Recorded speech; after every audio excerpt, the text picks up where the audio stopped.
I had a couple friends out of Montrose, Colorado. One right now is the Nevada State FMO, Rex McKnight. And we all had a little common tie. We all played football for my dad at the high school there. And a couple others, best man at my wedding, also went in to fighting fire as well, and came in one day, hey, you need to try this out. They were all covered in soot, and thought, hey, this is a pretty cool thing. What do you think? It was.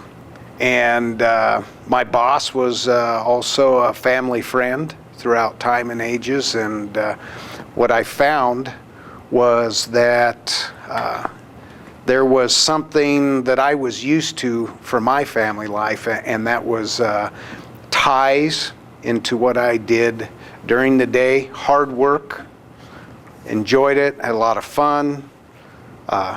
Some things were not done on the normal standards of life when you're out there on the fire line doing dirty, just chop away, sweaty things. But the camaraderie it became very familiar to me. My father was a military man. He was Army up and through.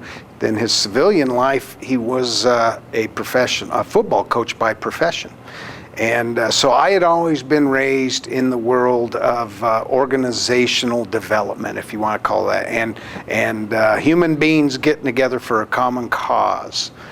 And for what I wanted to do in the military, my eyes didn't allow me to do so. I went on to college, decided to play football in college, and in the summers look forward to one thing I like doing more than anything. And that was fighting fire with a group of guys and gals.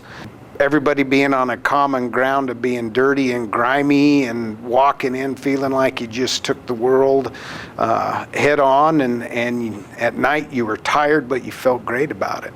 And that's an element that has always been, I guess, taught me as a very important thing, is that a good hard day's work is valuable. And just how not to whine when things aren't going your way. That was a common element that attracted me in.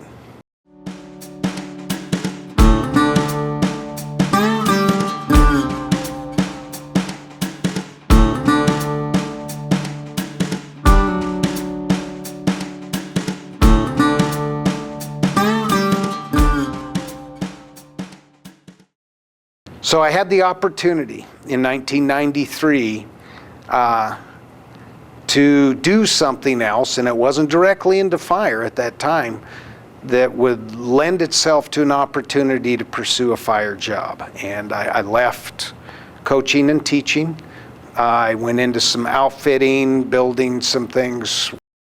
My wife being extremely supportive, and I remember my mother saying, we knew there was one other thing you liked more than coaching, and that was fire. And she was right. I did have the opportunity. I got my appointment in 1996 with about 6 months to spare. I had those seasonal years behind me, but I hadn't been in fire management per se. I got to chop, cut, run saws, do all those things, but now it was kind of time to say, okay, how do I make a career out of this?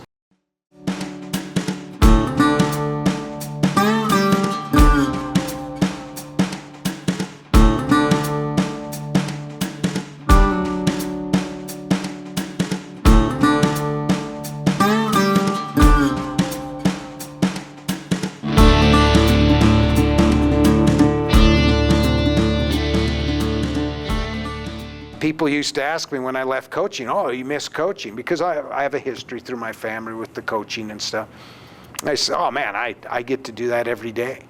I get to evaluate, I get to measure, I get to teach, I get to lead, we get to fix mistakes. But the other thing is that fire is about 10 times less dangerous than parents that are hacked off at you.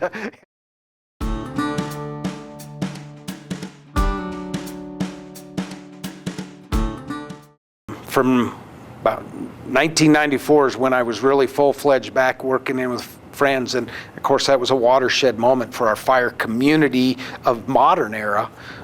with the South Canyon and had some friends associated with that. And that was my first reminder that I have a responsibility to make sure that my counterparts go home due to decisions I make and actions that I take, and to remind them that they have decisions and responsibilities and actions that affect others.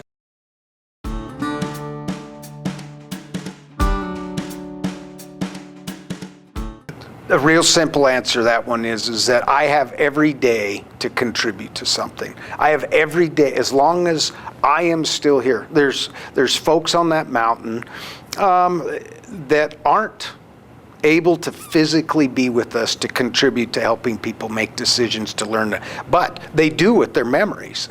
And I'll be danged, and I know there's a lot of others of us out there, that I will allow myself to not take the opportunity to try to help somebody get better, for me to find opportunity to get better, to make this job enjoyable. Not just a job, but to make it enjoyable every waking day I have. And what South Canyon, I guess, kicked into me, maybe it was a maturation point for me from the person that, gung-ho, high five, do this, the player on the field. I guess it was the point for me to realize I've got to become a coach on the field in wildland fire. It's now my turn to make sure people go home in one piece. They do have a chance to have an AAR. They do have a chance to contribute, just as we are here, to lessons learned, to help others, to perform, to be successful. It just reminded me I have another day to do this, and I will continue to take opportunities with those days.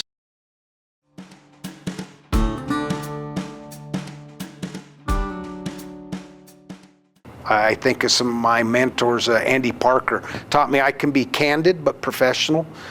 Sometimes you got to be sometimes a little rougher, I think. Steve Ellis taught me to care for everybody.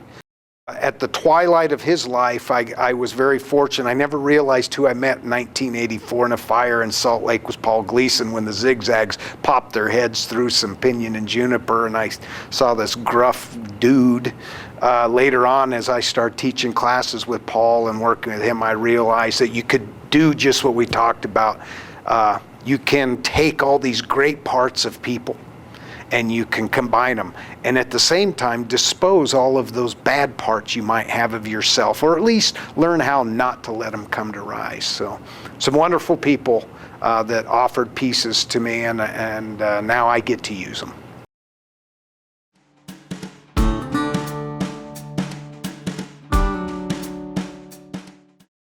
The natural resource community is not a place you go into to get rich or anything. It's a place you go into because your heart's into it, and you can see a payoff generationally down the road.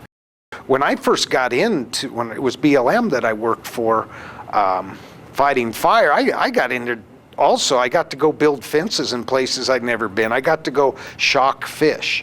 I got to go help wild horse surveys with the Forest Service. I learned how to deal with trees, dendrology. I learned all these forestry skills I got taught by many experts. U.S. Fish and Wildlife Service, I realized, oh man, this mission here is to make this piece of land support for wildlife. I guess I had a sense of pride. The fact that I'm part of a bigger picture that's looking out for the welfare of our country's lands and our resources, and how we use it and how we interface with it as human beings. What that did in changing me is the guy who probably used to like to take the four-wheel drive truck and go spin donies out in the adobe saw, hey, maybe that's not what I ought to be doing.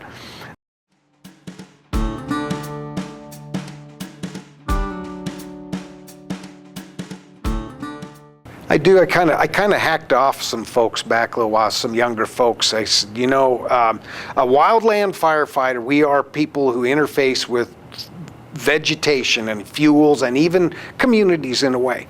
But we're not the folks that go administer CPR to people in most cases. We're not the people that run in and have training to run into a burning building. We're not that. I mean, those people are our friends and our counterparts, and we do those things.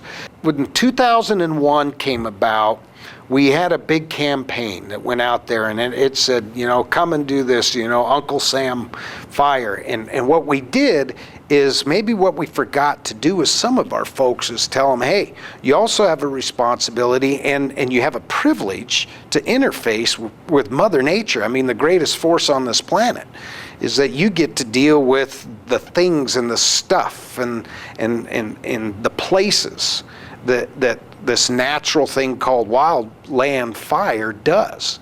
But if you're expecting to race with red sirens and lights all the time, that's not who you're going to find out you are. Well, now that generation's kind of settling back in, and they're realizing, oh my gosh, we don't just race with lights and sirens, and we don't just jump in gung-ho all the time. Are they that type of person? They are, and that's wonderful. They're great. That's what's cool about them, is they are gung-ho about things. And I always say the can-do attitude is a good thing, but it's not putting the blinders on and not being able to see where you belong when you have that attitude. And the young folks right now are also very, very savvy to the ways of people and the things in the world. They know when you're bull crapping them. They really do. Beforehand, guys probably knew when they were getting bull crap, but because of the yes sir, no sir, walk a line, take an order type of thing, that was the end of it. And now we raise society of inputs and feedbacks and saying, you know what, buddy, I'm not buying that from you, and that's okay, as long as you are talking with experienced, qualified individuals and they understand where they are in that hierarchy and where their experience is with others, and that respect goes back and forth. I think it's a cool thing, and I think we've got a great future with it.